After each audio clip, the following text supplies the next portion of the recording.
Sup chumps, we're back with the final prediction video for UFC 300, the main card of the greatest sporting event in history. Not greatest sporting event, greatest combat sporting event in history. For some reason, the first fight of the main card is Bo Nickal versus Cody Brundage. Now, no one should ever be as big of a favorite as Bo Nickal is, but it's almost justifiable. Cody Brundage is inconsistent at best and sloppy, and a can. He's a can. I really do hope that Bo Nickal can put something together on the not Bo Nickal. Good night. That Cody Brundage is going to be able to put something together on the feet, because I know I believe that Bo Nickal actually is not good on the feet whatsoever. I think he's extremely sloppy. It was really weird the way he knocked out Val Woodburn. He just jumped in and popped him twice and then popped him again, put him down. I think Cody Brundage will be more prepared for that. I just don't see it going past 2 rounds because Bo Nickal actually knows how to grapple correctly and has decent submissions, it seems. So we're obviously going Bo Nickal by submission second round. Maybe a ground and pound TKO. We'll see. I'm praying for Cody Brundage to get it done, but in all likelihood, that ain't going to happen. We can dream. Moving on up the card, we have Justin Gaethje versus Max Holloway for the BMF belt at 155. Now, last time we saw Max's stint at 155, people like to call him Muffin Top Max because he just didn't look like he cut as much weight. From what I've seen in the photos, he doesn't really look much different at all, which worries me a little bit because my pick is Max Holloway by 5th round TKO against the cage, breaking Gaethje, wilting him, putting him down, smothering him over. Now, I posted this on Twitter a while ago. You guys can't say I'm copying anybody.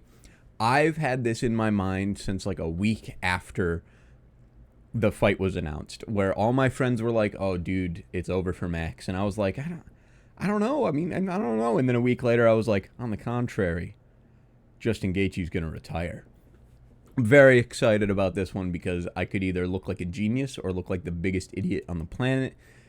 Justin Gaethje, when he seems to get frustrated, he goes back to his roots of massively overswinging, super-powered overhands and throwing himself to the canvas, to the floor, off of his feet. I'm worried he's going to do that against Max Holloway after 2 rounds of not being able to get anything going because Max is in his face, punching him 15 times every second, and just backing him up against the cage. I think Max is going to have more power than he did against Dustin. Because people often overblow Dustin's performance on that fight, which it was good. It was a great performance, but he didn't like absolutely shatter Max Holloway out of the water. Like, Max was always there. He was always present. He was hurt a couple times, but I don't think Gaethje's going to land those shots. I don't think Gaethje's as crisp as Dustin is. Like, I don't think Gaethje does Benoit Saint-Denis as well as Dustin did. I think Gaethje gets submitted in the first round if Benoit gets that down. You know, that kind of deal. I mean, and as the MMA guru said, Max Holloway might be throwing in some takedowns. He did it against Yair. I believe he did it against Allen. Been a little bit since I've rewatched that fight. Probably should have rewatched it for this one because it's probably important. But that's irrelevant. Max Holloway is going to wilt Justin Gaethje. He's not even. I don't even think he's worried about the leg kicks because like those leg kicks always come in close and they're usually at the thigh, which isn't going to super incapacitate Max like like Volkanovski's did. But I got Max, 5th round TKO. Jump on those odds while you can. Maybe it goes to decision and Max wins 4 rounds. It is what it is. That's my prediction. And moving on up the card, we have Weili versus Xiaonan. This is a title fight for the women's strawweight title. I believe strawweight, right? That's like 125, 115. All right. Weili, in all reality, this one should be pretty set in stone, honestly. I believe Amanda Lemos is more competitive fight than Xiaonan is. I believe Amanda Lemos has more power. I believe Amanda Lemos has more BJJ offense to offer against Weili. I think Weili is going to get Xiaonan out of there within 3. I think it's going to be just a ground and pound TKO. I have no clue what noise just came out of my mouth, but that's regardless of anything going on. Weili should get her takedown accuracy percentage up a little bit. I don't think she's going to fail a takedown on this one. And I just think that the ref's going to stop it out of pity almost due to the fact that Xiaonan will have nothing to offer once it gets down there. as Zhang Weili is just punching her in the face and gut repeatedly. Now, that's not to say that Zhang Weili doesn't have a chance. Yan Xiaonan doesn't have a chance. She always, like anyone, has a chance, and especially after you see what she did to Jessica Andrade. You know, just don't charge face first into her with both your arms down, swinging like a lunatic, and then you're probably pretty safe against Yan Xiaonan. That was one really good performance to come off of to get this title shot, to make people think that you have a higher chance than you do. And hey, maybe everyone who's in the history of life ever predicted a fight that's saying Zhang Weili is going to win looks like a little stupid butt-faced turd when if she gets chinned. But I just don't think that's going to happen. I just think Zhang Weili is going to dominate it from start to finish whenever that finish happens, whether it be a submission, TKO, or we go to the distance. I just don't see Yan Xiaonan having anything to offer. So that's it for this one. And next up the card. And moving on up the card, we have the co-main of Alex Pereira and Jamahal Hill. Former champ versus current champ, a light heavyweight title bout. Should be couple rounds of great striking displays. But I have 3 things to say to you as to explain my pick. Footwork.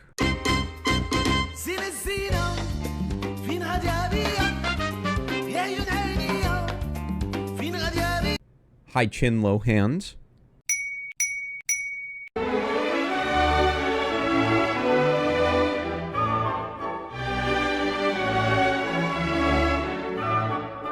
Achilles.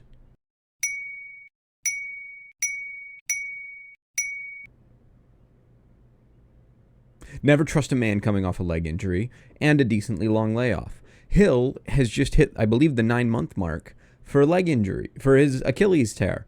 You're not supposed to start doing stuff like this till 9 months hits. Now, I know there's probably many exceptions to the rule. I don't remember exactly how terrible the tear was.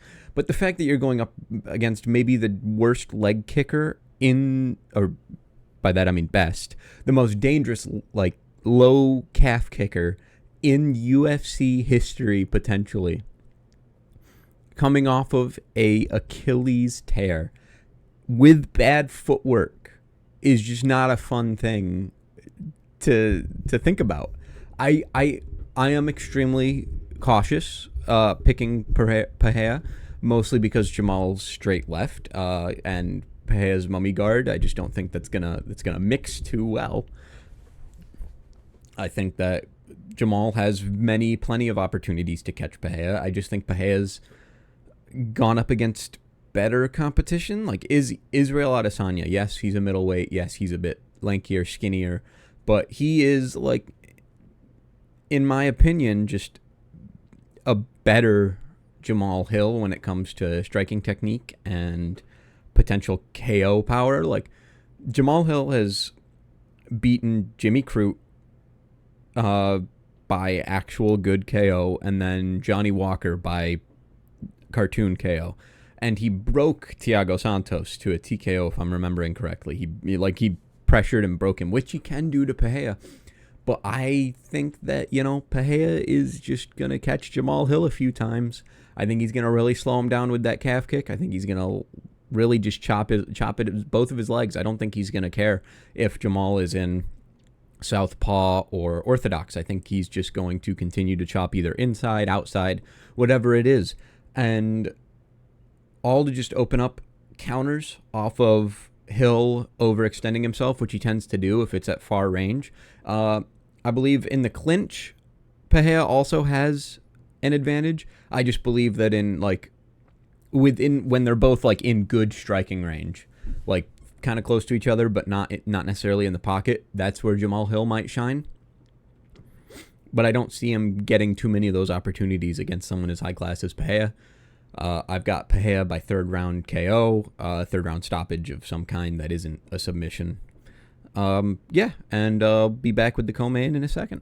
And moving on to the main event of UFC 300, we have Charles do Bronx Oliveira, the People's Champ, versus Armid Tsarukyan.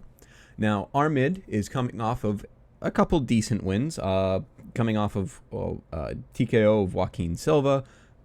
I think it was Joaquin Silva. That sounds wrong.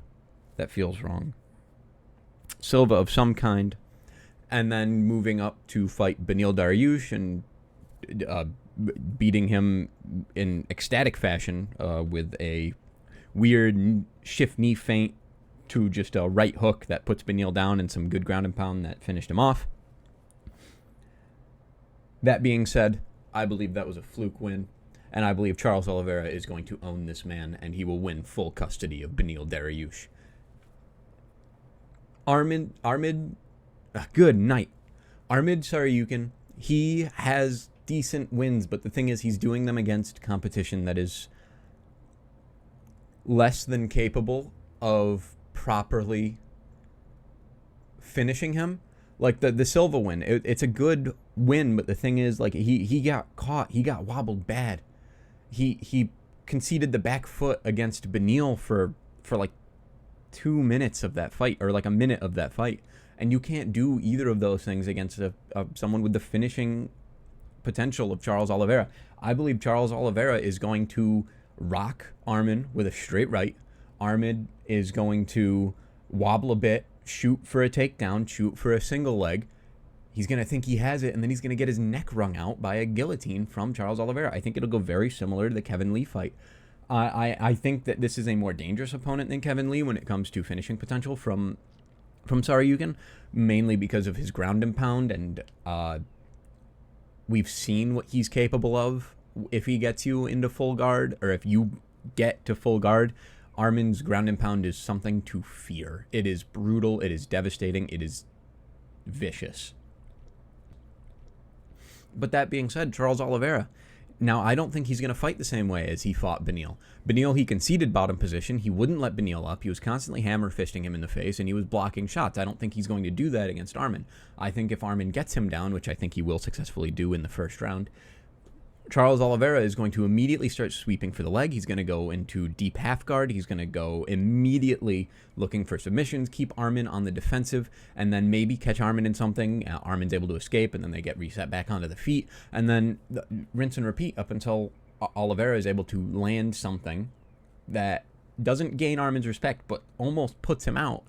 And then Armid moves in to try to score a takedown and keep himself a little bit more safe, only to find out that you can't do that against do Bronx. He's going to wring your neck, he's going to choke you out, he's going to make you tap, or he's going to end you. And there is a chance that Armid, lands something, knocks Oliveira down. It's happened in most of his fights, or many of his recent fights. But Oliveira, it happened against Islam. But the thing is, Armid doesn't have A, the size Islam does, B, the counter-striking Islam does, or C, the submission offense Islam does. Islam has really good submissions. He's submitted a lot of his opponents. He's got good BJJ, he's got good wrestling, and he's got good judo. Armid has probably better pure wrestling, worse judo, and better ground and pound, but worse submissions. But the thing is, if he postures with his ground and pound, or he postures to begin offensing with the ground and pound, I believe Oliveira is going to immediately throw up a triangle, or he'll immediately sweep with his hips to get top position and flip Armid over. It's going to be, I think it's going to be an extremely scramble-heavy fight until it gets reset onto the feet. I don't believe much damage or any submissions will be getting really caught up.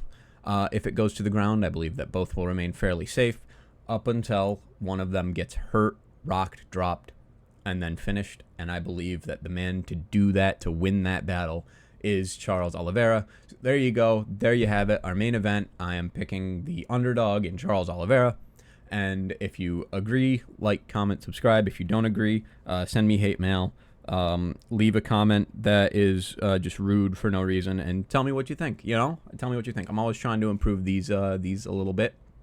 So there's a little bit more, actual editing that goes into the last one, and this one's going to be a little bit longer, mostly because the fights are, there's 5 fights instead of 4, and they're a little bit more high profile, even though the fact is people were complaining about this card, and it's literally the early prelims. Slap a title fight on that, you got a good pay-per-view. Prelims, slap a title fight on that, you got another good pay-per-view. And let's not even talk about the main card for this, because literally every fight that's not a title fight on this could be a great fight night main event and be looked at in awe, especially compared to what we're getting right now recently. But those are my thoughts on summed up on UFC 300. Let me know what you think down below, and catch you in the next video, which should be a coffee unboxing. So that'll be vastly different from what I just did, but that's awesome. Catch you later.